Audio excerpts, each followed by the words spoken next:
Hello, welcome to the channel Why Stories. Enjoy watching. Stray cat lay by garbage bin. Yesterday it got into unequal battle with dogs for dried sausage piece, and it lost. 3 of them, stronger. Cat barely crawled to bushes. Dogs thought all done with this bold gray, and then lost interest. They fought among themselves briefly. Finally, ran further along street, forgot about sad sausage piece. And a cat, breathing heavily, pressed tormented side to frozen ground, awaited end. No longer wanted to eat, wanted nothing. "Oh, kitty." Suddenly, child's voice. 6-year-old girl stood nearby, looked at unfortunate animal. Cat half opened one eye, closed it from pain. Another time, would have fled at sight of human, but now didn't care. Let them kick, hit, just wanted it all over. But girl sat nearby, cautiously ran frozen fingers through his fur. Dropped mitten somewhere, didn't matter. So fluffy. Little girl surprised. Beautiful. Why lying here? Freeze. Come with me. Cat didn't react to girl's words. She tried to lift him, cat suddenly yelled. Just yowled from pain. Girl flustered, ready to cry. Understood she hurt animal, didn't want to. Stay here, she said, looking at her fingers with cat blood. I'll call mom. Lisa was just finishing cleaning last landing when her daughter rushed in from street. Mom, there's a kitten. Seems really bad. And the girl extended her dirty hand. Oh God. Did you hurt yourself? Lisa exclaimed. Natalia, where did you run off again? Told you, play by the entrance while I work. I was nearby. Then saw kitten, it's by Ben's. Mom, its side is all bloody. Natalia said tearfully. It's not my blood, and I lost my mittens again. Lisa sighed, went after her daughter. Okay, she'll deal with mittens later. Should have sewn them to rubber band, like mom used to in childhood. But no time for everything. On one hand, she was glad to have such a responsive daughter, caring about others' troubles. But on the other, they already took in 2 cats Natalia brought home. Found lost dogs on her, spent half the summer nursing a dove's injured wing. Lisa understood her daughter simply dreamed of having a pet. But how could they have one when they themselves led a precarious existence in a semi-basement space? Lisa works as a janitor, and in the evenings, for extra money, she cleans the entrances. That's how they gave her this little storage room for living. Otherwise, she'd be out on the street. The cat still lay by the bin. Frost was settling, occasional snowflake falling. Early November, getting dark early. It's good that a nearby streetlight flickered on. Lisa sat down and carefully examined the animal. Yeah, Stray, you got a rough deal. She sighed. So, what should we do with you? Let's take it home, Natalia suggested. Yeah, home, Lisa smirked. And tomorrow, the building manager will come and kick us out with the cat. You know what Uncle Peter said, no animals in the basement. So, what, we're just going to abandon it? The girl was close to tears. Mom, that's not right either. You yourself said you shouldn't mistreat animals. Lisa thought, damn it, with this Uncle Peter. If he has no heart, doesn't mean she doesn't. She'll nurse the animal, then see what to do, find someone to take it in. Carefully, trying to cause as little suffering as possible to the animal, the young woman picked up the cat and carried it to her storage room. Natalia happily ran after. They stopped by the entrance of the old 5-story building. Lisa opened the door, and they descended the steps in complete darkness.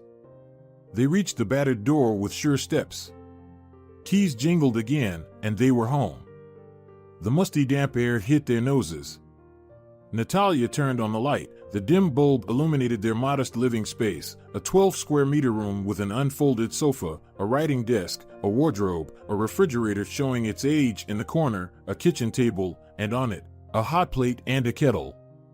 That's all the wealth. There was no bathroom here. Another room in the other side of the basement was equipped for that purpose. Lisa examined the cat again. The animal was either quiet from warmth or the injury, but the cat was breathing. Without any trouble, the woman treated the wound, put the cat in a biscuit box, and got busy with household chores. "Don't touch the kitty, let it gather strength," she explained to her daughter. "Should we feed it?" Natalia eagerly opened the refrigerator and reached for a bottle of milk. "It's not in the mood for food right now," Lisa sighed. "Let it sleep." The daughter nodded seriously in response. And during the night, Lisa racked her brain over what to do now. The cat clearly needed a veterinarian's help, but she didn't have money for that. She had saved up for Natalia's winter boots. She barely made ends meet. She had found a good pair on sale. Still expensive, but she wanted to make her daughter happy. And the cat didn't have much time left. Should she throw it out? She would never do that. How would she look her daughter in the eyes later? Yes, she felt sorry for the little cat. Lisa decided that she would take a few more cleaning jobs, and in a couple of weeks, she'd save up enough for Natalia's shoes again. Right now, she needed to treat this fluffy gray wonder. Natalia had already come up with a name for it, Biscuit. The girl could already read, and it was written right on the cardboard box, Chocolate Biscuit. She brought the box herself from the store, empty, of course. Natalia was a resourceful child. She knew that you could store a lot in such a box. Clearly, it wouldn't go to waste. And indeed, it came in handy. In the morning, Lisa took Natalia to the daycare and set off with Biscuit to the nearest veterinary clinic. Luckily, it was close by. The cat was very weak, barely moving. It would occasionally let out a plaintive meow and shiver all over its furry body. "It's a serious case," the doctor said after the examination. "We need to perform surgery. Then your cat will have to stay with us for a couple of days." "Why didn't you come earlier? And what happened to it anyway?" "I don't know," Lisa admitted. "My daughter found it yesterday evening almost in the same condition, and it got worse overnight." "A stray, I assume?" The veterinarian sighed. Lisa nodded in response. "Doctor, how much will this cost?" she timidly asked. "I only have 50. "All right, we'll figure something out," the man replied and looked closely at Lisa. "And I think I've seen you somewhere." "Yes, I've seen you too," Lisa remembered the man. "I clean the entrances in your building, the 9-story one on St. Nicholas Street." "Exactly," exclaimed the vet, then looked at the cat. "Well, I will talk to the management. We'll perform the surgery and you can keep you money." Lisa smiled gratefully and, stroking Biscuit, slipped behind the door while the veterinarian kept looking at it. Yes, he remembered this woman. He remembered how she regularly climbed the stairs in their building with a heavy bucket and mop, scrubbing the landings, then the stairs themselves. She was so slender, and her eyes, Maximiliano remembered her eyes, huge, gray, and very sad. He always wondered what made this woman do such dirty work. Clearly, she wasn't unintelligent. Something must have happened in her life. And as Lisa left the clinic, she felt elated. What a good start to the day. They would help Biscuit, and she managed to save money. Yes, in recent years, every penny counted for her. Could she have imagined 10 years ago that she would be living like this? Lisa grew up in a military family. Her father was often transferred from one unit to another, and she and her mother always followed him. Lisa changed a dozen schools, lived in military towns.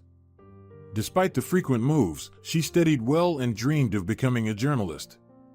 But most of her dreams were about military journalism. Her mother, a simple librarian, just smiled anxiously. She gave birth to a daughter, rejoiced that she wouldn't follow in her father's footsteps. And she, Lisa, did just that. Her father didn't like the idea at all. Not only was journalism an unpredictable profession, but it was also related to the military. No, he'd rather have his daughter become a teacher or a doctor. At least, an accountant. But Lisa still went to study journalism after school. Admittedly, as a paying student, she couldn't quite make it into the state-funded program. Her father was annoyed, but he agreed to pay for her education. If his daughter made that decision, he should respect her choice. That meant she had character. And then he left on a work trip and never returned. Her mother, upon learning this, fell ill immediately. Lisa even had to arrange her father's funeral. The military for her father's job, of course, helped, and after 6 months, her mother was gone as well. She was left all alone in the world. Her parents had relatives, but they were only willing to help Lisa in words. It turned out that the apartment they had been living in for the last 3 years was still owned by the military. Lisa's father had the opportunity to transfer it to his name, but with his constant deployments, he never managed to do so. Lisa was asked to leave. She managed to get a place in a dormitory, but then another problem arose. She had no money to pay for her education. Well, her father had saved a bit of money, but most of it had gone towards her mother's medical treatment. And it hadn't helped. Lisa took a job as a waitress in a night bar. She worked nights and studied during the day. Understandably, after sleepless nights, her head felt like lead. She quickly went from being a successful student to barely passing, but she persisted. Then they raised the tuition fees, which became too much for Lisa. She was called to the dean's office. "We understand that there are various situations," the dean said indifferently, "but you are studying on a paid basis?" "Yes," Lisa nodded. "I'll try to find the money." "Find it." But where were those money hidden? Lisa couldn't gather the required amount, and she was expelled for non-payment in her 3rd year, and then she was kicked out of the dormitory. A friend from college took her in. That's how she lived for another 6 months. Not quitting her job, she had to live on something. And she still cherished the thought that she might one day be able to return to college. One night at the bar, she met a nice young man. He seemed very decent to her. Daniel would come to the nightclub once a week and sit in the corner, sipping on a cocktail. One day, he struck up a conversation with Lisa, offered to walk her home after work, and everything started from there. Lisa was happy her black streak was finally over. But as it turned out, everything was just beginning. Lisa moved into a 1-bedroom apartment with Daniel. He was a graduate of an orphanage, so he had his own place. Lisa could never quite figure out where he worked. Daniel would just laugh it off.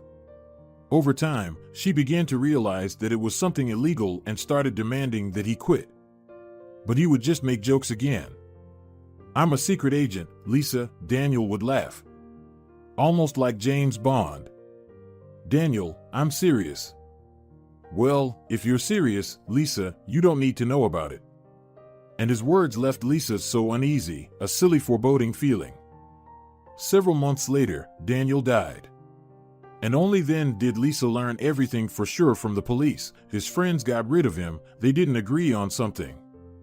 The apartment, which was part of social housing, was taken back by the government to eventually give it to another orphan, and Lisa had to urgently find housing. At first, a colleague, Kate, a waitress from the nightclub, took her in, but then she became jealous of Lisa in regard to her boyfriend. And without any reason. And it was useless to prove anything. She kicked Lisa out. Luckily, Lisa found a cheap apartment. But Kate couldn't stop herself and continued to seek revenge against her. One night at the nightclub, an unpleasant incident occurred among the staff. The manager's wallet went missing. It was found among Lisa's belongings. She cried, insisting it wasn't hers, but no one believed her. She was fired without even getting paid for a month of work. And Kate was smiling so wickedly, looking at Lisa, a nasty smile. Lisa understood that Kate had orchestrated it all, but she couldn't prove anything. Distraught, Lisa collapsed on the street and ended up in the hospital, where she found out that she was pregnant. "I don't want this child," Lisa cried. "I can't even support myself." "Still, think about it," the doctor advised her. "Don't rush, you still have time." Lisa promised to think about it, but she was determined. And on the morning when she was supposed to be admitted to the hospital, a strange incident occurred. Lisa was standing at a pedestrian crossing, waiting for the green light. Suddenly, a 3-year-old boy who was standing behind her with his mother broke free and ran onto the road. His ball fell out of his hands and rolled under the cars, and the boy rushed to save it. At the last moment, Lisa caught the child. "Oh, my poor sweetie." The frightened mother cried, hugging her child, who didn't even understand what was happening. "Senorita, God bless you." Lisa just smiled, gently patted the boy, and went on her way. The closer she got to the clinic, the more vividly the image of the boy appeared before her eyes, his eyes full of incomprehension. Why is his mom crying? His little fingers tightly gripping her when she pulled him away from the edge of the road, his soft silky hair. Lisa even felt like she remembered his scent. Did he smell like caramel? And she also remembered the mother's eyes, who, for a moment, thought she might lose her child. There was universal horror in her eyes, horror of losing the most precious thing in life. Lisa slowed down. And is she really walking so calmly, intending to terminate the pregnancy? This thought scalded her like boiling water and froze like ice in her heart. She would never do that. Then Lisa turned around and left. She realized that there would be many difficulties ahead, but she was healthy, young, she could handle it. And the trials continued to rain down on her like an abundance from a horn of plenty. First, the faucet in her bathroom burst. Lisa had just gone for another job interview. An unsuccessful one, by the way. And when she returned, a locksmith was already opening the door to her apartment with the neighbors from below. She had flooded them. The landlady who arrived immediately asked her to leave. Lisa decided that in this case, it would be the best option because the flooded neighbors were furious and demanding compensation for the upcoming repairs. And Lisa had no money and nowhere to go. Despair once again gripped her heart. She regretted turning away from the clinic. What should she do? She decided to spend the night at the train station and then try to call acquaintances. Maybe someone would help. An old lady, Doña Duran, as she introduced herself, sat down next to her in the waiting hall. The elderly woman was traveling to the northern part of the country. "I came to visit my sister. I'd stay longer, but I need to get back. Look at me, I've lived to old age," the old woman sighed, "worked my whole life, 40 years of experience, and now I only receive 600. Oh, that's why I keep working." "What do you do for work?" "I'm a janitor. The job is quite heavy for my age, of course, but my health is still holding up. I've been asking the management for a partner, but not many people want to become janitors." "I would do it," Lisa blurted out suddenly, "if I only had a place to live." And somehow, she ended up telling the old woman her story. Doña Duran listened attentively, sighed, and nodded her head. "You know, young lady," she said when Lisa finished, "I don't usually trust the first person I meet, but you, I can see you're a good person. There's one option. In our building, there's a storage room for the janitor, but there's no janitor assigned to this area. So, if you're really willing, let's go together. I'll have a word with my boss for you. He's a difficult man but understanding. I think he'll take you in. Just don't mention your pregnancy, and when he sees you, where else can he put you?" Lisa was a bit puzzled by Doña Duran's last words, but it was honest. Where else could she go?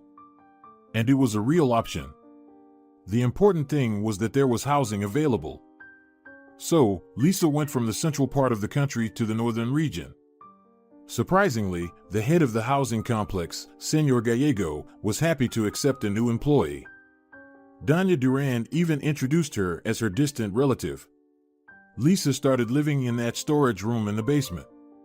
In the morning, she went to work, and in the evening, she gradually arranged her living space. Doña Duran gave her a fridge, a wardrobe, and a sofa. Of course, her growing belly soon became noticeable. Oh, and Señor Gallego scolded her. "Are you an idiot or what?" he yelled at Lisa. "Pregnant and carrying heavy things, shoveling snow. What are you thinking, and how are you portraying me? Am I some kind of monster?" "Señor Gallego, I have no other choice," Lisa confessed to him. "I have nowhere to live, and I don't have money for housing. Where can I go right now? And nobody's kicking you away. No, seriously, do you really think I'm a monster? You'll work in the office until your due date. You seem like a smart girl, and I need someone to properly compile documents for the prosecutor's office for the administration. Like a secretary? Yes, I'll hire you as a secretary. And housing? You can stay where you are. I'll divide your territory between the other janitors. In general, we'll manage, and then we'll figure something else out. Lisa moved to the office, and later her daughter was born. Doña Duran helped her a lot with little Natalia. I would have taken you in, dear, she confessed, but I live with my son now. He drinks like a fish. His wife kicked him out, so he moved in with me. But where else could I put him? He's my son. Lisa understood all of this and didn't take offense at all. She was grateful for the help. But then a tragedy occurred. The old woman passed away. And 6 months later, Senor Gallego fell ill and left his job. The new management became very interested in the issue. Why is a janitor's housing occupied by a person who has other responsibilities? Even Senor Gallego's request not to touch Lisa didn't help. Either you start doing the work you were originally hired for, or vacate the premises. The management presented Lisa with an ultimatum. With no other option, Lisa returned to the streets to sweep. Natalia was only 3 years old at that time, and when she grew a bit more, Lisa found another part-time job cleaning hallways. It became a little easier with the money, but Lisa was terribly tired.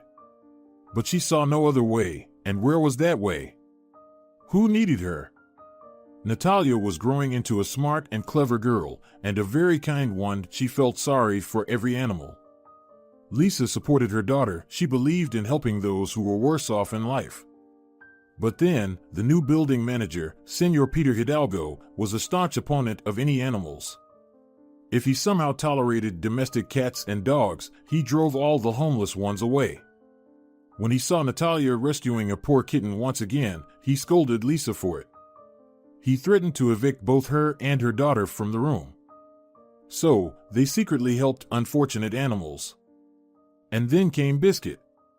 Lisa was puzzling over what to do with him after the surgery. She decided that he would stay with them for a little while after the operation, recover, and then let him go out to continue his stray life. With these thoughts in mind, she came to pick him up from the clinic. Maximiliano, the veterinarian, happened to be on duty at that time. Seeing Lisa, he didn't understand why he was so pleased. He liked this woman. Just in a human way. He explained how to continue treating the cat, reassured her that everything would be fine now.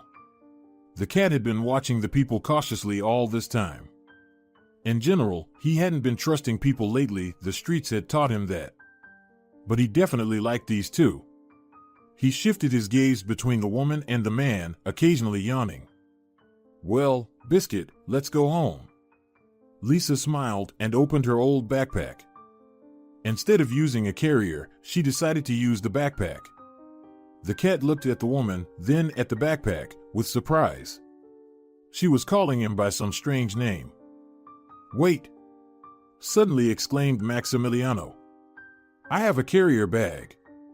One woman left it. Her old cat is gone, so she brought this bag to the clinic. She said it might come in handy for someone. Oh, it's kind of awkward, Lisa blushed. You've already treated the cat for free. It's awkward to sit in a backpack, right, Biscuit? Maximiliano laughed. Take it, it's not up for discussion. To everyone's surprise, the cat willingly went into the carrier. He seemed to enjoy being in the little house. Oh, how happy Natalia was when she saw the cat in the room. She had thought her mother was lying to her, hiding the truth about the cat. But they really did nurse him back to health. Mommy, is he going to live with us now? The girl looked into her mother's eyes, petting the cat. Biscuit, too, was cautiously looking at Lisa. We'll see, Lisa answered uncertainly. Biscuit turned out to be very intelligent. He quickly settled into the new place. When his side healed, Lisa and her daughter gave him a bath. The cat was in bliss. It was clear that all this was familiar to him from his previous life. But why did this huge fluffy cat end up on the streets? Who could have abandoned such a beauty? He was also very grateful. he got used to catching mice in the basement and bringing them to the room's door. It was like a report, proving that he didn't eat the food just for nothing. He skillfully avoided the building manager. He seemed to understand that he shouldn't put his owners in a bad situation. But one day, Senor Hidalgo finally saw him. He was ruthless, entered the room without knocking. Natalia forgot to close the door. And there, Senor Hidalgo saw a huge cat sleeping on the couch next to the girl. Half asleep, the child didn't understand why Biscuit suddenly rushed under the table. And Senor Hidalgo, slamming the door, was already running to Lisa, who was clearing the snow path near the neighboring entrance. "Listen here, today you get rid of your cat," this nasty Senor Hidalgo shouted. "Just wait and see. I'll report you to the management right now for creating unsanitary conditions." And he walked away, waving his hands nervously. Lisa was about to run after him to plead and beg, but she stopped herself because she realized it would be useless. And the complaint of this Senor Hidalgo didn't go unnoticed by the building management. On the same evening, they called Lisa and told her to vacate the storage room. "But where will I go?" Lisa pleaded. "It's winter outside, and I have a child." "That's not our concern," the manager said. "This room is not suitable for residential purposes." As if I needed to get fined because of you. Everything has been fine for so many years, and now suddenly inspections. Lisa doubted. "Are you defying me now?" The manager got angry. "Listen here, I'll give you a week to sort everything out. And by the way, I'm hiring someone else for the job. I need some muscle power on this block. It doesn't matter that you're struggling there. You leave so much garbage and dirt, the residents are complaining." And that's how Lisa felt offended, because it wasn't true. But the manager didn't want to listen. Later, she learned that he hired immigrants for the job. He could pay them less and gave them the same room. Meanwhile, Lisa was desperately searching for new housing. Everything was so expensive. Eventually, she found a small room in a remote area and started packing her things. Natalia was packing her toys. "Mom, but we won't leave Biscuit, right?" the daughter asked. "Where would we go without him?" Lisa sighed. "Of course, we'll take him." That evening, she went to clean the entrances one last time. She wouldn't be coming here anymore. It was a pity to lose the extra income, but what could she do now? Lost in her sad thoughts, Lisa was cleaning the staircase, occasionally sobbing. "Lisa, hello." Suddenly, she heard a man's voice. Next to her stood Maximiliano. "Doctor, hello." Lisa replied quietly and lowered her gaze, trying to hold back tears. "Is something wrong?" Maximiliano looked closely at the young woman. "No, everything's fine." She shook her head and burst into tears. "All right, put down your rag," Maximiliano commanded. "Come on, let's go to my place. You need to calm down." Lisa obediently followed him. In the two-room apartment's kitchen, they had coffee. Gradually, Lisa calmed down and told Maximiliano her sad story. "So, that's how I'm living," she sighed at the end. "Ever since my parents passed away, my life has been a struggle, and I can't seem to catch a break. You know, it's frustrating. I'm trying to live honestly, raising my daughter alone, but nothing goes smoothly. Well, I'm sorry, please forgive me. I'll go back, I still need to finish cleaning." "Lisa, wait." Maximiliano grabbed Lisa's hand and was a bit surprised at himself. "I've had this thought. I've been living alone for many years now. My wife died in a car accident a month after our wedding. My mother is around, but she has her own life. I'm at work all day, but I wish I could come home to the smell of soup or grilled chicken. I want to have a cozy home, where things aren't scattered around and the washing machine isn't only used on Sundays. I long for comfort. Lisa, I want to make you an offer to become my housekeeper. I'll pay you and your daughter can live in a separate room. I won't take a single penny from you for it." "This is unexpected," Lisa muttered. "But think about it, it's better than living in the basement or in that room you're planning to rent. You said it yourself, it's infested with cockroaches. Don't think anything bad about me. I'm completely normal and not a nag. I just live alone. And you know how tired I am of this. In the evenings, I don't even have anyone to talk to. I save other people's pets, and here I am. It's ironic. I thought about getting a cat or a dog, but I'm always at work. I won't be able to take care of them properly.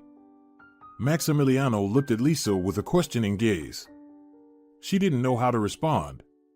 On one hand, it was an absurd proposition, living in an apartment with an unfamiliar man. But on the other hand, she really didn't know who her neighbors would be in that small room on the outskirts of the city.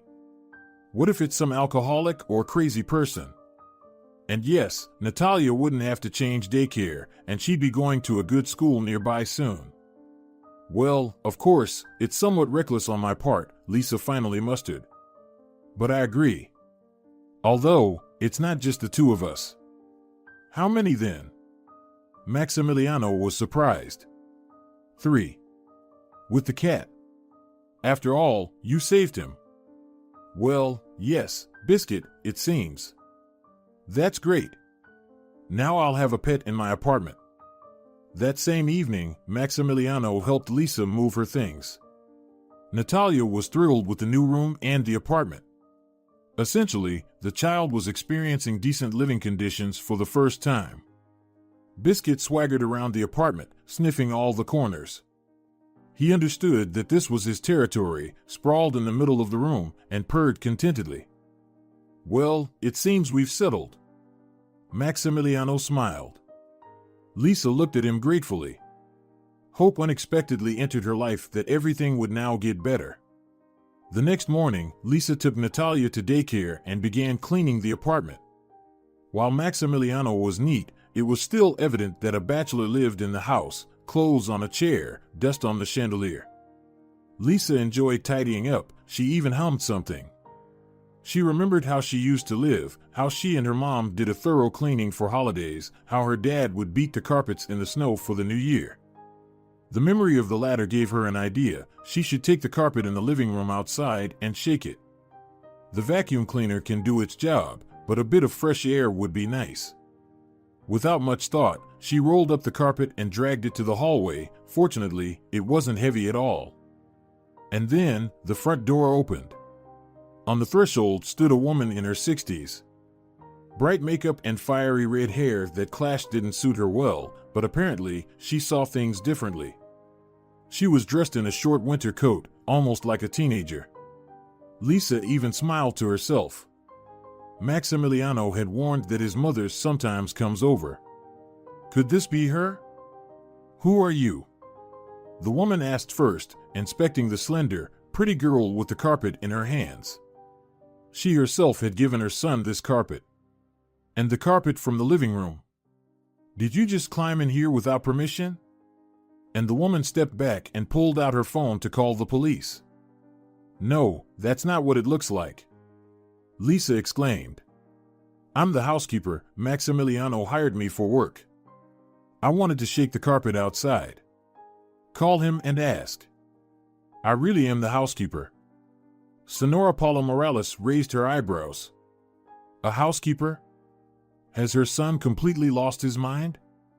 He doesn't earn enough to waste money on servants. Did he decide to play rich or something? Sonny, who's the girl in your apartment? She asked Maximiliano, not particularly concerned whether he was currently busy or not. Hearing the answer, she snorted. Maximiliano, you're being irrational. You don't earn millions. But Maximiliano didn't argue with his mother. Claiming he was busy, he turned off his phone. Sonora Morales stared at Lisa, who was still standing in the hallway. Why are you standing there? Go on, clean the carpet, Sonora Morales commanded. And suddenly, she started feeling good. How pleasant it was to command someone. Sonora Morales was a domineering woman. Her first husband, Maximiliano's father, fled from her a year after their wedding. He helped his son but didn't want to see his wife anymore. She had a heavy character, everything had to go her way. Later, she got married 2 more times and ended up kicking her men out herself. They weren't turning out to be what she had hoped for. What kind of man she needed, she herself didn't know. In general, she poured all her love and care onto her son, so much so that he ran away from her right after school. He studied to become a veterinarian, even though his mom had always dreamed that Maximiliano would become a lawyer. Then he married someone completely unsuitable. It's sinful to say, but Paula sighed with relief when Martina died a month after their wedding. Well, she wasn't the right match for Maximiliano. Paula had long found a suitable girl for him, the daughter of her best friend Anna. She had it all planned out. Marina was Jewish on her father's side and was planning to immigrate to Israel. Maximiliano would have married her and gone with her. And then Paula could have taken him back. But Maximiliano ran away from the bride she'd imposed on him right on the night of their meeting, which disappointed his mother, her friend, and that very Martina. Later, he bought this apartment on a mortgage. So why wouldn't he return to his mother's apartment? He wanted to be independent, but now he had a housekeeper. Paula watched out of the window as Lisa rubbed the carpet with snow and then beat it. She seemed to be working quite well, energetically. Paula decided to see what else this girl had done in the apartment and opened the door to the room. Sonora Morales froze in place. There was a huge gray cat lying on the couch, a pile of soft toys in the corner, a woman's bathrobe hanging on the chair. What is this? Who lives here? Sonora Morales tried to call her son, but he didn't pick up. The gray cat stretched, opened its left eye, and warily stared at the red-haired woman. Then it arched its back and hissed. "Oh, you villain!" Sonora Morales exclaimed. "In my son's apartment. Ugh, and some sorts of nastiness will even hiss at me. Come on, get out of here." She grabbed a broom and lunged at Biscuit. He didn't wait around and swiftly darted under the couch. Sonora Morales tried to drive him out from his hiding place, energetically moving the broom under the couch. Biscuit, however, only growled menacingly. Lisa came upon such a scene. This red-haired woman was crawling upside down by the couch, swearing like a shoemaker, while the cat from its hiding place pretended to be a lion. "I'm sorry," Lisa murmured. "Can I help you?" Sonora Morales, panting and cursing, got up. "What have you done here, you wretch? Did you move in or something? And you brought this disgusting creature with you too?" "I'm sorry, but Maximiliano offered us, my daughter and me." "Oh, she even has a daughter. You shameless thing, did you decide to ensnare my son? To burden him with someone else's child? This won't happen. Quickly gather your belongings and leave the apartment. And take that cat with you, I can barely breathe." As confirmation, the woman sneezed loudly. "Bless you," Lisa said, "but I can't leave right now. Maximiliano hired me, not you. I don't even know your name." "You don't need to know my name." How audacious of her. She's barged into the house and won't be kicked out. No one knows how long Sonora Morales would have continued yelling if Maximiliano hadn't arrived suddenly. He sensed that his mother would definitely cause a scene. "Here's the deal, Mom," he said sternly, ignoring Sonora Morales' ranting. "I'm a grown man and I'll decide how I want to live and with whom. I'm always happy to see you, but I ask that you not interfere in my life. I've decided that Lisa and her daughter will live with me, that's how it's going to be. And this cat will live here too. Always as stubborn as a ram." Paula grumbled. Just like his father. He was always playing Don Quixote, fighting for justice, but he ended up a fool, achieving nothing. "Son, do you want a similar fate? You should listen to your mother." "I've heard enough from you already," Maximiliano replied curtly.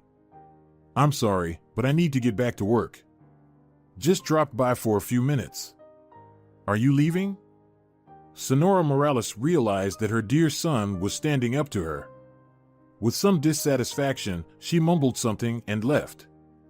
Maximiliano winked at Lisa and also left the apartment. Lisa and Biscuit sat on the couch, bewildered. "Quite the conversation we had." Lisa smiled, addressing the cat. He meowed something in response. In the evening, after Natalia fell asleep, Lisa and Maximiliano continued talking for a long time. They sat at the kitchen table. The coffee had long gone cold, but Maximiliano kept talking and talking. And Lisa realized that the world had not been kind to her alone. Maximiliano truly loved his wife Martina. They met in university and got married after graduating. Maximiliano's mother was against it. Of course. Marina was the best match in her eyes. She didn't even come to their wedding. The young couple rented an apartment and lived happily. Maximiliano dreamed of a large and close-knit family, 2 or 3 children, their own house, a car. They even wanted to open their own veterinary clinic once they saved up a bit. Not a day went by without Sonora Morales trying to interfere in their family life. She would call in the middle of the night, pretending she was feeling ill and that these were her last moments. And Maximiliano would rush to her, though he already understood that it was all a show. And sometimes she would show up at their place on a day off, even at 7 in the morning, and start scolding Martina for not having prepared breakfast for her husband or for there being dust on the windowsills. Maximiliano would try to defend his wife from his mother's attacks, but he couldn't argue with her because she still was his mother. And when Martina passed away, Sonora Morales, literally the day after the funeral, tried to drag her son to a restaurant for Marina's birthday. They had a big argument then, and Maximiliano didn't communicate with his mother for over half a year. He almost turned to drinking to cope with his grief, barely holding himself together. But then he distanced himself, forgave his mother, and even gave her a spare key to his apartment, just in case. I understand, she loves me, but it's a strange kind of love, and I can't do anything about it, Maximiliano admitted. For some reason, she thinks that since she raised me, she now has the full right to meddle in my life and make decisions for me. She didn't even tell me when my father passed away, even though we had been communicating all these years. He was a good man, but he left the family because of my mother's character. And she didn't even let us say goodbye. That's the kind of mother I have. It's hard for me to understand, Lisa sighed. My parents loved me very much and always gave me the right to choose. Though we didn't save much money all these years, I don't blame them, it just turned out that way. Lisa, don't worry, things will work out for you eventually. Maximiliano, I've been thinking. Your mother might be right, you're not a millionaire, so it's not necessary to hire a housekeeper. I won't ask for payment, I'll do all the housework in exchange for being able to stay here. This is already too much. Lisa, don't talk nonsense. The fact that you and your daughter are living with me brings me joy, I've already mentioned that. But every labor should be compensated. Not paying you? How do you plan to raise Natalia then? But I also clean the hallways. I said I'll pay. Thank you, the girl smiled sadly. Maximiliano looked closely at Lisa, sighed, and then said, You know, sometimes you remind me of Martina. No, don't get me wrong, you look completely different on the outside. Martina had dark eyes and hair. You have gray eyes and brown hair. But in your conversations, your behavior. I remember when you brought Biscuit to the clinic, how worried you were about the animal, how anxiously you looked at him. Martina also loved animals a lot, although in our profession, it's hard not to. You also prop your chin on your hand the same way when you listen. Martina used to do that too. It must be painful for you to remember your wife? Maybe I unconsciously remind you of her? I'm sorry, maybe we should move out with Natalia. No, it's not about that.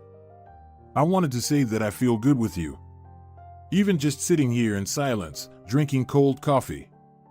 They looked at each other, and both awkwardly averted their gaze. No, this was going too far, such confessions were unnecessary.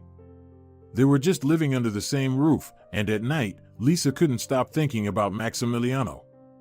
He was a good person, and he was also unhappy. And then she mentally scolded herself. They were very different, and each of them had their own fate. And Lisa needed to focus on her daughter first. After all, who needs someone else's child? Yes, no one. Lisa never quit her part-time job. she continued cleaning the hallways. Until one day, Maximiliano scolded her. How much longer did she intend to lug those buckets and mops around? Did he not pay her enough? Maximiliano, you pay me well, but I have to understand that it will eventually end, Lisa responded to his complaints. And I can't just suddenly be without work. Lisa, when will you understand? Maximiliano shouted. I want you and Natalia to live with me always. I want us to be a family. Are you joking? Turning pale, Lisa whispered. Do I look like I'm joking? Maximiliano got angry. Lisa, I think about you every minute. I fall asleep, and your face is before my eyes. No, you're mistaken, Lisa said with pain in her voice. You yourself said I remind you of Martina. That's all. Yes, I loved Martina, I won't deny that, but I can't bring her back, it's all in the past. And you're here. Yes, you remind me of her in some ways, but you're different. I've never met anyone like you. Like who? Like someone who's truly dear to me, and Maximiliano hugged Lisa. She flinched, but she didn't pull away. Over all these years, there had only been one man for her, Daniel, but he was in the past too. Did she truly love him? No, it was infatuation. Daniel was her daughter's father, that's all. And he couldn't be brought back. The woman looked into the man's eyes. You won't betray me, will you? She asked softly. Never, my girl. And then they lay down, embraced, on the couch in the living room under a fluffy blanket. It was dark, the alarm clock was ticking peacefully. Natalia had long been asleep in the adjacent room, Biscuit was snoring at her feet. And for the first time in life, it felt so good. They celebrated New Year together. Lisa prepared a lot of delicious food. Maximiliano and Natalia decorated the Christmas tree, securing it properly because Biscuit was constantly testing its stability. But his efforts were in vain, the tree stood firm. Maximiliano had put in a lot of effort, he even tied it to the radiator. Lisa laughed that they should have nailed it to the ceiling. But they decided it was unnecessary. Several times during the evening, Sonora Morales called Maximiliano. She didn't know about her son's relationship with his housekeeper and was deeply saddened that her son would be spending New Year's alone. Maximiliano decided not to tell her anything for now, as he knew that otherwise, his mother would do something to spoil their evening. I'm going to Anna's, Sonora Morales said. Marina is there with her. Oh, Maximiliano, she's turned into such a beauty. Who? Anna? Maximiliano joked, pretending not to understand his mother's hints. No, Marina. And she's so clever. She's returned home now. The company's office is in our city, you know? And Marina is in charge there. Mom, I really want to sleep, Maximiliano theatrically yawned. I just want to get some rest on New Year's night. I'm on duty tomorrow, you understand? And that's how you'll sleep your whole life away. His mother scolded. And then she remembered. Listen, where is your housekeeper today? She went to her aunt's village, Maximiliano lied. Well, she should have stayed there then, Sonora Morales grumbled. Fine, whatever you want. But if you change your mind, know that I'm with Anna. Maximiliano solemnly promised not to forget that and finally hung up. Lisa had been there the whole time. Your mother will find out about us anyway, she said sadly. I'm already terrified to think about her reaction. Don't worry about that. Believe me, I won't let anything harm you. I've learned my lesson. And Maximiliano hugged Lisa tightly. Natalia crawled onto his lap. She had grown quite attached to him during this time. The little girl hugged them both. Mommy, does Santa grant all wishes? She suddenly asked. Of course, Lisa smiled, thinking that the skis Natalia had wished for were already in the storage room. The New Year's wizard would definitely fulfill her wish. Soon you'll be skiing with Uncle Maximiliano. No, I'm not talking about skiing. I know it was you who bought them for me. I saw you putting them in the storage room." The girl waved it off and looked seriously at Maximiliano and Lisa again. "Natalia, you can't hide anything from you." Lisa laughed. "So, what else do you want?" "I want to ask Santa tonight to keep us together always, you, me, and Uncle Maximiliano," the girl confessed. Maximiliano and Lisa exchanged glances. Tonight, all three of them would make one wish together. And then there was a crack, a noise. The 1.5-meter tall beauty of a Christmas tree fell to the floor with a crash. Frightened Biscuit was perched at the top. Everyone froze. "I told you, we should have nailed it to the ceiling," Lisa exclaimed first. "Nails rusted," Maximiliano concluded. "Biscuit," Natalia exclaimed. "Look what you've done." The girl was on the verge of tears. Biscuit, understanding the mess he'd caused, scuttled under the couch. From there, he observed as people, conversing merrily, once again set up that shiny wonder. Naive. With the chime of the clock, everything was ready, the tree and the table. Sleepy Natalia took a sip of juice, made her secret wish, and promptly fell asleep in the armchair. Beside her, Biscuit dozed off. Maximiliano and Lisa looked at them and smiled. "What do you think? What feline wish did Biscuit make?" Maximiliano asked. "Probably the same as ours." And they happily laughed. It was the most wonderful New Year's in years for them. And after the holidays, Lisa and Maximiliano went to the registry office. The thing was, on New Year's night, he proposed to her, and she said yes. They set the wedding for a month later. Maximiliano insisted on a formal ceremony. Although Lisa wasn't sure, what would Maximiliano's mother say? "Darling, she'll be dissatisfied no matter what." "But that's her business," Maximiliano replied. "And this is our life. Tell me, don't you want a white dress, a veil, a restaurant?" "A white dress when my daughter is already 6 years old." Lisa sadly smiled. "But I do want all of that very much. I'm just a little scared. And don't worry, I'm with you and will always be by your side." When Sonora Morales found out that her son was marrying his housekeeper, she clutched her heart. "I always knew that street dog would mess with your head." She yelled at Maximiliano, who broke the news to her. "Son, come to your senses before it's too late." "Well, she's not the right match for you." "Mom, I'm already a grown man." "You didn't like my first wife either, nor Lisa." "Mom, when will you calm down?" "When you marry Marina." "That will never happen." Just like the first time, Sonora Morales didn't attend the wedding. But no one was particularly upset. On the contrary, the wedding was joyful and friendly. There weren't many guests, Maximiliano's colleagues, his friends. Just 15 people. On Lisa's side, there was no one, but the bride wasn't sad. Maximiliano's friends were her friends too. She particularly bonded with Alba, her husband's colleague. Alba had worked at the clinic with Maximiliano for several years and had known both him and Martina. "Maximiliano is really a good guy," she told Lisa. "He deserves to be happy. Look, dear, don't disappoint him." "I'll do my best," Lisa smiled in response.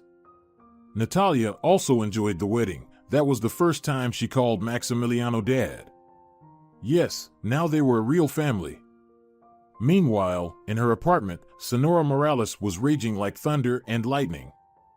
"No, can you imagine? He completely disregards my opinion," she was saying on the phone to her friend Anna. "He's married again to some nobody. And she even has a child. What a horror." Her friend agreed. "Maximiliano doesn't know how to choose people at all. And the worst part is, he told me so arrogantly, I'll figure out my life on my own." He'll figure it out, yeah right. He'll work for peanuts at that stinky clinic his whole life and raise someone else's child. And this little hussy, I'm sure, will make him a cuckold. After all, she shamelessly gave birth without even knowing who the father is. I checked, there's no father listed on the girl's birth certificate. No moral values at all. Awful. Awful. Anna sympathized. And imagine how good-looking a couple Maximiliano and Marina would have made.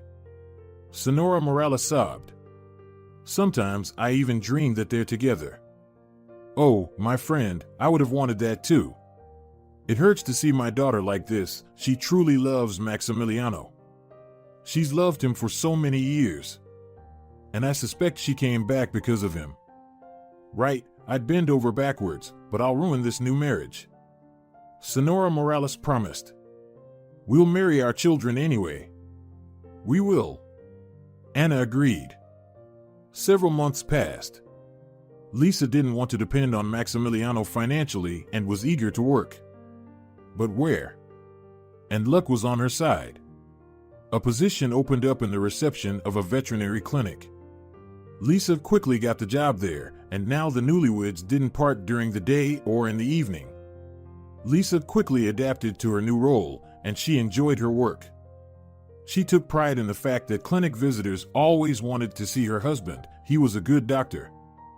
Soon, Lisa found her calling. She started a blog about animals, with Biscuit as the main character, of course. The blog featured advice from Maximiliano as a veterinarian. Soon, Lisa's blog became very popular, but of course, she didn't quit her job at the clinic. She also took care of her daughter, her husband, and was an excellent homemaker. As for Sonora Morales, she had never once visited their home. To be honest, even the couple didn't seek meetings with her. The only thing, Maximiliano would call her regularly to check on how she was doing. But one day, Sonora Morales showed up at their apartment door. It was a Sunday, and Maximiliano was on duty at the clinic. Hello, Sonora Morales, Lisa said hesitantly, seeing her mother-in-law. Come in, but Maximiliano isn't here. I know, Sonora Morales nodded. He called me yesterday and said he'd be at work today. I came to you, Lisa. It's time for us to talk. After all, we're not strangers to each other. Lisa nodded in response. There was some insincerity in Sonora Morales' words, but nothing more. Her mother-in-law smiled and brought a cake. Shall we have coffee, dear? Sonora Morales smiled. Let's chat.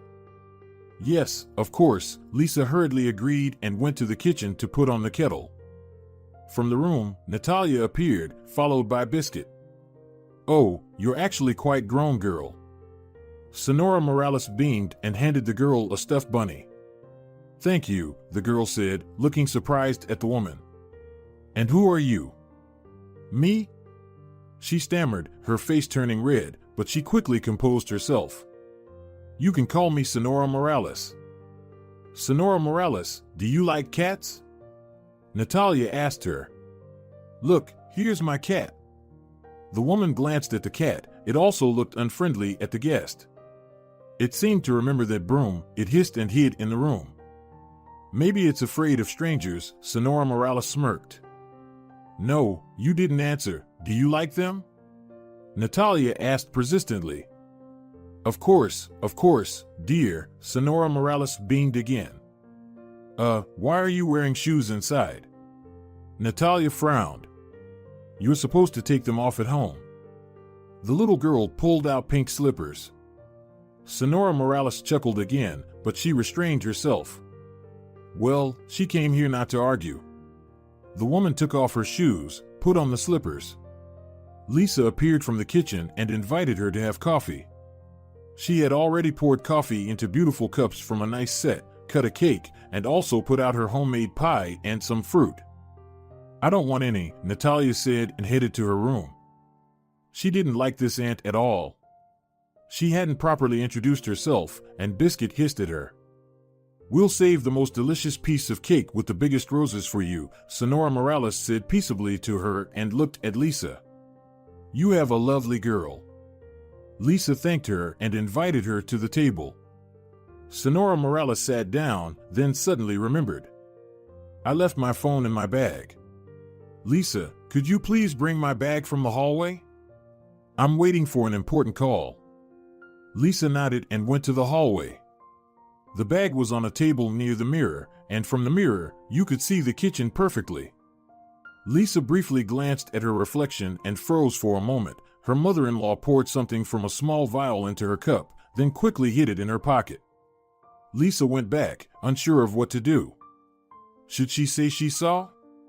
Should she kick Sonora Morales out? Or maybe it wasn't that bad. Surely she wouldn't poison her son's wife.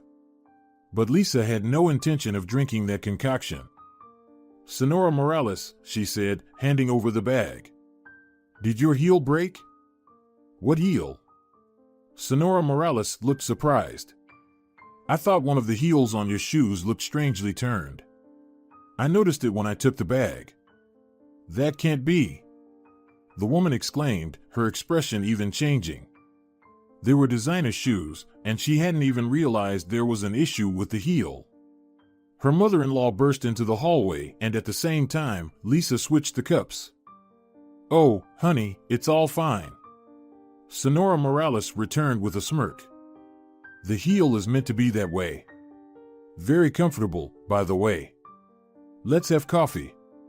She took a sip first, then drank from the cup, and Lisa tried the cake. It was very tasty indeed. Nothing happened.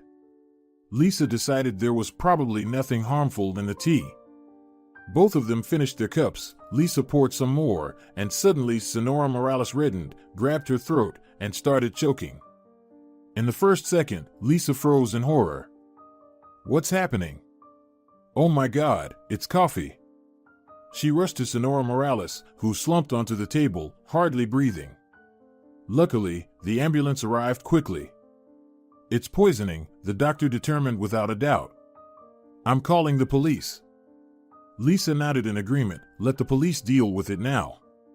It turned out that the vial contained a very potent poison. The police quickly determined that Sonora Morales had poured it into the cup. Only her fingerprints were on the vial. When Sonora Morales regained consciousness, specialists began working with her.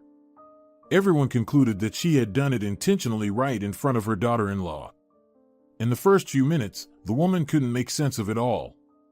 Why was she in the hospital? What were they making up? She loved life and was ready to live until she was 100. But when the investigator explained everything to her, she paused and muttered that, yes, she had thought about leaving this world for good. She hadn't told anyone the truth because the truth was scarier than it seemed. Lisa told Maximiliano everything, and he was shocked. So, his own mother wanted to get rid of his wife? But how could he tell the police about this? Especially when Lisa, indirectly, was also at fault. She saw his mother pouring something into the coffee and didn't stop her. She just swapped the cups. What should he do? How should he proceed? And he decided to have a conversation with his mother. He went to the hospital to see her. Sonora Morales had already regained consciousness and was strolling in the hospital park, thinking about what had happened. The doctors had said that help arrived quickly, otherwise. She shuddered in horror, closing her eyes, imagining that she might not breathe this air anymore, not see the sky, not hear the birds singing. She sat down on a bench when she saw Maximiliano. "My dear boy, you've come," she exclaimed joyfully. "And here I am. You see, I've fallen ill." "Mom, I know what you wanted to do with Lisa," Maximiliano said directly. "Lisa saw you pouring something into her coffee, so she switched the cups." "Oh, so that's it?" Sonora Morales gasped, paused, and then burst into tears. "Sonny, I didn't mean to. It was a mistake." "A mistake?" "Yes, I didn't mean to. It's nothing serious." "Maximiliano, listen to me, and then do what you think is necessary." And Sonora Morales told him the whole story. All this time, she couldn't reconcile herself to the fact that her son was living with Lisa, and everything was going well for them, while her friend's daughter was alone. For many years, Sonora Morales had dreamt that Marina would become her daughter-in-law. But most importantly, Marina was also worried that Maximiliano wasn't paying attention to her. They once had a conversation with Sonora Morales, and she had mentioned that if Lisa were to two-time, Maximiliano would definitely leave her. "And I have a solution," Marina said mysteriously. "What solution?" "I don't know the exact composition, but its effect is this. When a person takes it, their libido increases 100-fold. Well, you understand what I mean. If we were to give some of this drink to your Lisa, she would be chasing after the first person she sees in half an hour. And we could film it all with a camera. Well, fine. Is it really possible? Sonora Morales couldn't believe it. Then she pondered, the drops, maybe I can add them to the drink, but what next? She won't just run out onto the street, will she? That's exactly what she'll do, Marina smirked. It's a proven method. I'll have one old mate wait near the entrance. You don't stay for long, just make sure she drinks the coffee and leave. As soon as this Lisa rushes out, he'll pull her into his car, and we'll capture it all on a phone and send it to Maximiliano. Sonora Morales believed this nonsense. Marina was speaking very persuasively. And then it was all about logistics. She found out when Maximiliano was at work, when Lisa was at home, and pretended to reconcile with her supposed future daughter-in-law. She followed Marina's instructions, but she didn't consider that there was a mirror in the kitchen that could reflect the living room. This saved her. Sonny, I never meant any harm to Lisa. Sonora Morales sobbed. Please believe me. Maximiliano was completely bewildered. Marina? The same Marina he played with in the sandbox as a child? It just didn't make sense. Was she really so in love with him that she was willing to do this? All right, Mom, don't worry. Everything will work out, he said with a sigh. The most important thing is that everyone is alive. What are you going to do now? Sonora Morales asked fearfully. I don't know yet, but we can't just leave it like this. Oh, Marina. I trusted her so much. She seemed like such a nice girl to me. Haven't you figured it out yet? Maximiliano asked angrily. Your nice girl almost sent you to the other side. Yes, I figured it out. That's why I'm quiet, pretending to cooperate with the police. I'm so blame, my dear. Before you, before Lisa. She loves you, and you love her. And I. Oh, how ashamed I am. It was clear that the woman was genuinely regretful for her actions. Maximiliano hugged his mother and even gave her a peck on the cheek. Sonora Morales burst into tears. Her son loved her, and she had acted so horribly. Maximiliano left the hospital and went straight to the police station. This situation couldn't be kept quiet anymore. Now they should handle it. Marina had been in a bad mood since morning. Everything went completely wrong. The old fool messed everything up. She had been at the entrance that day, wanting to make sure everything went smoothly, but at first, the old lady took a long time to come out, and then the ambulance arrived. Marina had been glad initially. It worked. But when she saw Sonora Morales on a stretcher, she panicked. No, she couldn't trust anyone with anything. Marina quickly prepared her documents. She had a flight tonight. She would leave this place far behind, and that was it. Let Maximiliano live with whomever he wanted. Marina and Maximiliano had known each other since childhood. They went to the same school. In the later years of school, Marina fell desperately in love with Maximiliano, but he still saw her as just a friend. However, Marina tried her best to make herself appealing to him. She pursued the best education to show him how intelligent and attractive she was. Not a beauty, but men were still captivated by her. Just not Maximiliano. When he married his Martina, Marina couldn't get over it for a week. What a scoundrel. He even picked someone with a name similar to mine. When Martina died, Marina was ecstatic that Maximiliano would be hers eventually. But he rejected her again. To forget it all, she left the country, worked like crazy, climbed the career ladder. She became a kind of iron lady.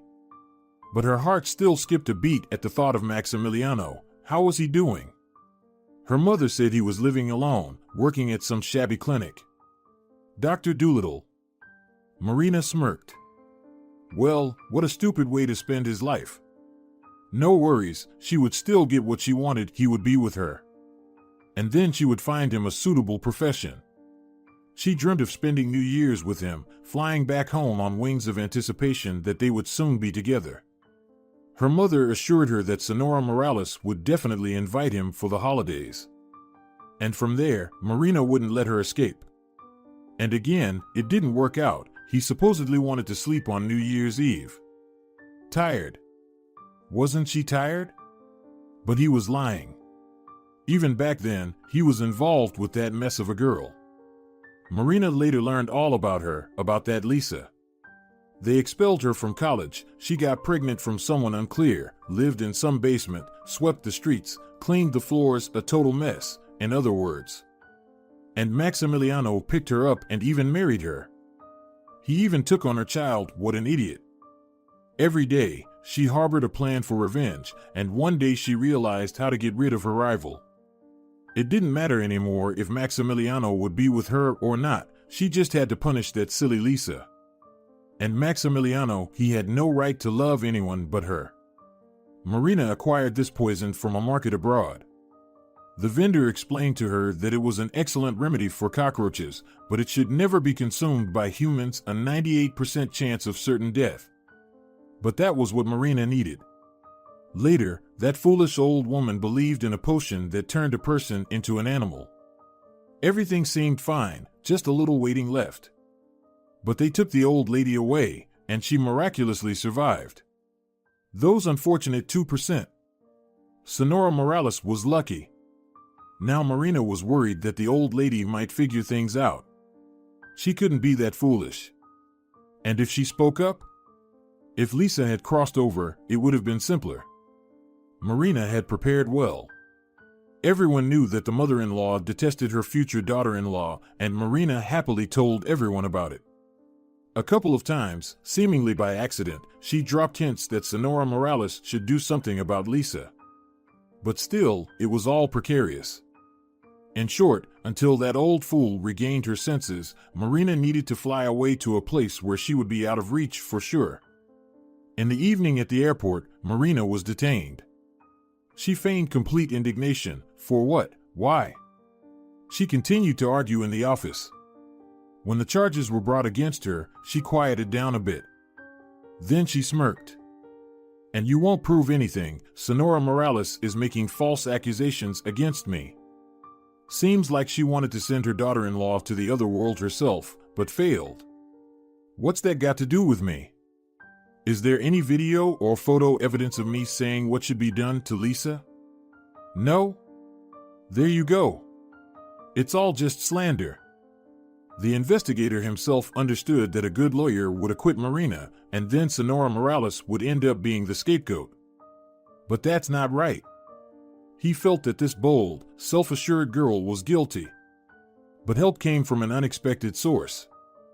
A man, a mechanic from one of the city's car repair shops, came to the police station with a confession. He admitted that several years ago he deliberately sabotaged a car engine. It was an old Synchro that Martina, Maximiliano's first wife, used to drive. Marina had ordered the accident back then, and there was even a video recording of his conversation with Marina where they discussed the details of the scheme. Under the weight of irrefutable evidence, Marina confessed. "Idiot!" she yelled in anger. "What, wasn't what I paid you enough? Now you'll go to jail yourself." "I'd rather go to jail," the mechanic answered. "I can't live with this burden anymore." Good Lord! What a fool you are! What fools you all are here! You should all be exterminated like cockroaches. And then she stumbled, realizing that she almost revealed her second secret. But the investigator was experienced. He already knew what liquid was in that vial and where one could acquire such a thing. Then he requested data from the travel agency and found out that Marina had recently been to that very country. Give him the opportunity and money for a business trip, he would even find the vendor. The investigator was persistent. But that wasn't necessary, he managed to build the case without it. And Marina started giving confession statements. Yes, she sent Maximiliano's first wife to the other world. Yes, she tried to do the same to Lisa. When the whole truth came to light, Sonora Morales was the most shocked of all. For so many years, she had no idea what kind of enemy was lurking nearby. It's unclear what else Marina would have done if Maximiliano had indeed become her husband and at some point had become displeasing to her. Maximiliano was also completely bewildered. Why didn't the law enforcement agencies establish that the accident had been staged back then? They had told him that Martina simply lost control and skidded off the wet road. And she died because she wasn't wearing a seatbelt. Yes, maybe seatbelts would have saved her. But why wasn't the car thoroughly examined back then? Did they not want to? And after all these revelations, Lisa suddenly realized how strong her guardian angel was. 2 weeks later, Sonora Morales was discharged. Her son and daughter-in-law came to pick her up from the hospital, and Natalia was with them. My apologies for the confusion. Here is the translation of the text without using quotation marks for direct speech, as requested. My dear ones. The elderly woman's eyes moistened. Thank you. Can you forgive me? Mom, you didn't know anything yourself, Maximiliano replied to her. Let's forget everything and start anew. Lisa, why are you silent? Sonora Morales looked anxiously at her daughter-in-law. You won't forgive me, will you? It's you who should forgive me, Lisa sighed. I should have poured that nasty stuff down the drain, but I put it in front of you. And you did the right thing. Unexpectedly responded Sonora Morales. Otherwise, that Marina would have come up with something else. And Anna. She raised a viper. Well, okay, they're all punished now, said Maximiliano. Marina is in jail, and her mother. I even feel sorry for her, she didn't know what her daughter was up to. Well, that's not a fact yet. Sonora Morales shook her head. I'll talk to her when I get home. It won't work, Maximiliano smiled. Lisa and I were at your place, watering the plants. So, Aunt Anna was packing up, she sold her apartment and went somewhere. She just gave me a spiteful look and spat after me. What a witch. Well, she's out of our lives now. Sonora Morales waved her hand. She looked at Natalia, who had been silent all this time, and clung to her mother. Natalia, can I hug you? The girl cautiously approached her. You still didn't answer me then. Who are you? Mom and Dad talk about you, but I don't understand. The girl asked. I'm your grandmother. Sonora Morales answered tearfully and hugged the girl. Maximiliano and Lisa looked at each other and smiled. The ice had broken. It should be noted that Sonora Morales had been thinking a lot about everything while in the hospital. About Lisa, about Natalia, too. And in the end, she realized only with them did her son finally find happiness. What more did she need as a mother? It was enough to stop searching for gold and hoping for a wealthy daughter-in-law. After all, everyone starts from something. And perhaps it's Lisa who will help Maximiliano succeed in his career. She seems to be a very wise girl. A year passed after all these events. Lisa went on maternity leave. She and Maximiliano were expecting a son. Natalia was already going to school. During the day, Lisa had enough free time and worked on her blog, which was quite popular among subscribers. Biscuit delighted them with his pranks, and followers were amazed. What a clever cat, if only he didn't speak human. And what a handsome one. Probably from a good breed? But Lisa honestly said, Biscuit is a mixed breed, a former stray cat. And she added to herself, just like me. But everything has passed, and now only joyful days lie ahead. And once she received a strange message. It was from a man. He was now living in England, but a few years ago, he had passed through that town. His name was Eugenio. He asked for Lisa's phone number. He had something important to tell her. At first, Lisa didn't attach much importance to it. But curiosity got the better of her, and she sent him her number. Eugenio called later that day. Thank you for agreeing to talk to me. I've been feeling off for a week. I saw your biscuit and lost my peace. What does my cat have to do with it? Lisa was surprised. You see, there's a story here. And Eugenio told her that 3 years ago, he was in their region. He had come to bury his mother. After the funeral and settling all the matters, he was planning to go to the capital where he lived. But he decided to spend the night in his parents' house. And then, during the night, a disaster struck. A short circuit caused a fire. Eugenio didn't feel any smoke or fumes initially. He was asleep. He woke up when a huge gray cat was sitting on his chest and howling loudly. Grabbing his documents and belongings, Eugenio broke the window and jumped outside. The cat followed him. So they sat together on a bench at the neighbor's while the firefighters were putting out the fire. The neighbor, seeing the cat, smiled. "Our Tomas is back." "Tomas?" Eugenio was surprised. "Yes, the cat. Your mother found him on the road when he was just a tiny kitten. Some passing car threw him out and drove away, but she nursed him. Look what a big cat he's become. She spoiled him. He used to take a bath twice a week. She bought him all sorts of cat toys.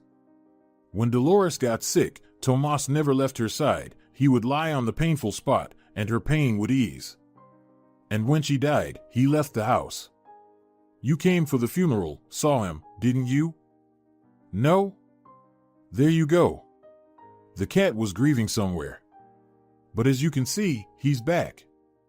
He actually saved me," Eugenio admitted and told how it happened. "I just don't understand how he got into the house. Everything was closed at night. The air vent was open."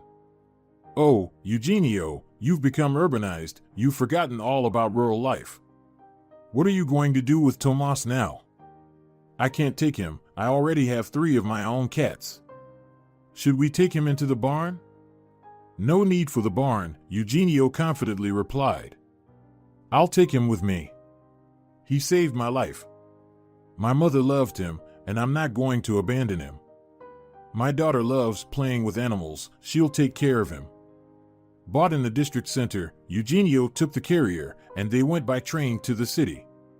Later, they were supposed to fly by plane to the capital. Until the plane departure, there were over 10 hours, so Eugenio settled in the lounge. Tomas behaved well, a very well-mannered cat. The man observed him closely. Interestingly, on his gray belly, there was a decent patch of white fur in the shape of a heart.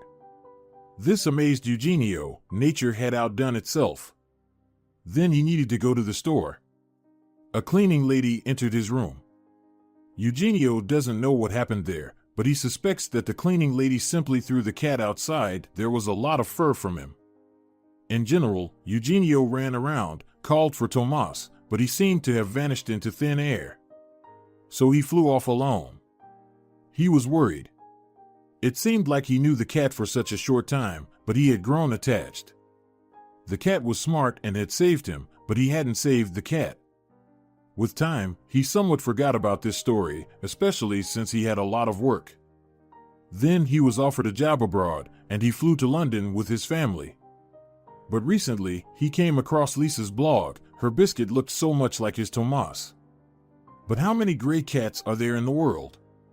And then he noticed the belly. Biscuit was sprawled out like a baron, napping on the windowsill. And there, on his belly, was that same white heart. It was Tomas. Eugenio was overjoyed that the cat was alive. What a relief. "But could you be mistaken?" Lisa cautiously replied. "Yes, our biscuit has that little patch. We've always been amazed at how nature colored it.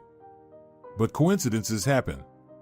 Although, yes, it does match the timing. We found Biscuit barely alive in early November. It was clear he had been outside for several months. But he's used to everything now. But, I'm sorry, how does this change anything?" "Yes, nothing really," Eugenio reassured her. "Just, sometimes nostalgia hits. And there's guilt. The cat saved me, but I didn't save him. Don't worry, Biscuit has long forgotten all the troubles he went through. He's a perfectly happy cat. I'm planning to come back to my hometown soon, visit my mother's grave, arrange everything there. Can I come to you? I just want to understand if it's Tomas or not." "It's Biscuit." "Yes, I understand, but it's just a habit. Lisa wasn't very eager for this meeting, but she agreed nonetheless. Well, let him look, why not? Max also didn't understand why an unfamiliar guy would come to see their cat. And Natalia burst into tears. They were going to take away her biscuit. "We won't give him away to anyone," reassured her parents. And so, the meeting took place. Eugenio was around 50 years old, confident, successful. Clearly, his life had turned out well. The man came to Lisa and Max's house not empty-handed: sweets, flowers, and cat food. "Hi, Tomas," Eugenio said, looking at the cat. "Do you remember me?" The cat froze for a moment, unblinking. Then, he twitched his ears upon hearing the familiar name and approached Eugenio, purring and rubbing against his legs. "Recognized me?" Eugenio laughed. "Recognized?" He lifted him up, not caring at all that cat fur was sticking to his expensive jacket, and gently stroked him. The cat looked into his eyes and purred like a tractor. "He's not Tomas, he's Biscuit," Natalia said, barely holding back tears. "This is our cat, we rescued him." "Of course, he's your Biscuit." Eugenio smiled. "My mother loved this cat very much, and I owe him. Don't worry, I'm not claiming him, and he won't go anywhere from you, that's clear. I just wanted to make sure it's him." They chatted for a while, and Max and Lisa liked their new acquaintance. They even shared their plans for the future with him. They really wanted to start their own small veterinary clinic. They wanted to begin with a single office, but it hadn't worked out so far. "Yes, it's all expensive," Eugenio agreed. "But I believe you'll make it." Only Natalia watched the guest warily, and when Eugenio was about to leave, she finally sighed in relief. "Well, Tomas Biscuit, I see that everything is fine with you." Eugenio smiled. "I wish you a happy cat life. And you all, Lisa, Max, Natalia, be happy." And he left. Sometimes it happens, someone leaves, and you still smile, remembering them, because it was nice to communicate with them. Eugenio was like that. And a month later, a significant amount of money was deposited into Lisa's account with a message to make a dream come true. Max and Lisa immediately understood that it was sent by Eugenio. It felt awkward. For what? For the cat? Apparently, yes. They called him, even scolded Eugenio, but he told them, "I couldn't do otherwise. You have no idea how much I blamed myself for not keeping my mom's beloved cat. I feel guilty towards her. I was always at work, rarely came back. I barely even made it to the funeral. So, it turned out that I lost both my mother and her beloved pet. And you saved him."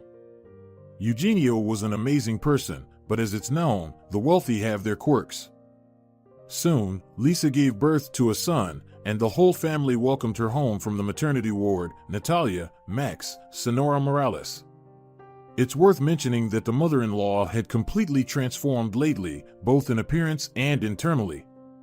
She still dressed stylishly, but her makeup was more modest, and she changed her hair color to brown. Suddenly, she became softer, kinder. All the outward arrogance had disappeared, and her character had changed.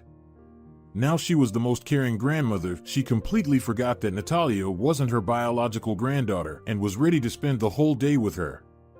They would cook something together, try sewing toys, or take walks outside with Biscuit. And so, Sonora Morales became a grandmother. "How happy I am now," she said to her son, anticipating the arrival of her daughter-in-law with the baby. Maximiliano just smiled. He was just as happy. "What should we name the little brother?" Natalia asked, impatiently glancing at the hospital entrance. "What do you want to name him?" Sonora Morales asked. "I want to name him Miguel." "Why Miguel?" Maximiliano was surprised. "I think Miguel Navarro sounds beautiful," Natalia smiled. "You're my good girl." Maximiliano smiled and picked up the baby girl in his arms. Indeed, Mikhail Navarro sounded beautiful. And Natalia Navarro didn't sound bad either.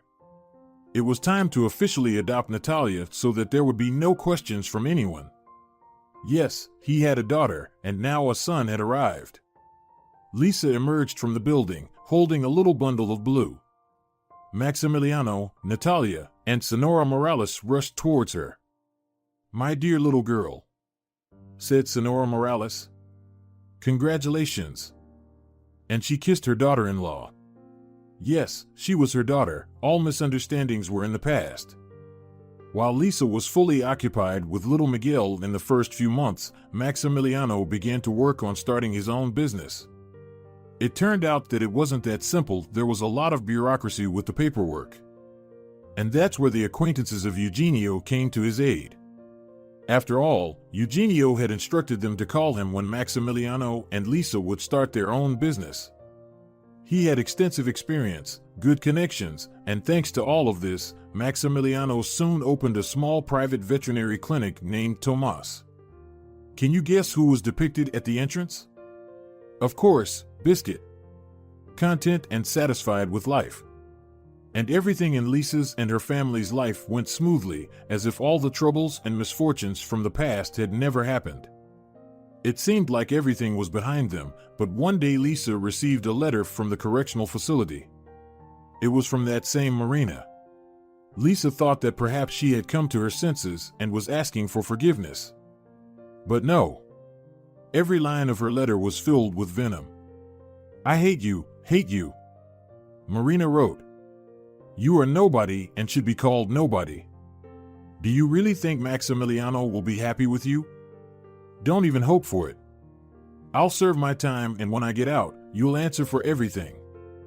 Reading this, Lisa was initially upset, but then she burned the letter. Away with all the negativity. Let Marina choke on her own poison. She wouldn't be able to do anything to her and her family anymore. She was sentenced to 12 years, the maximum.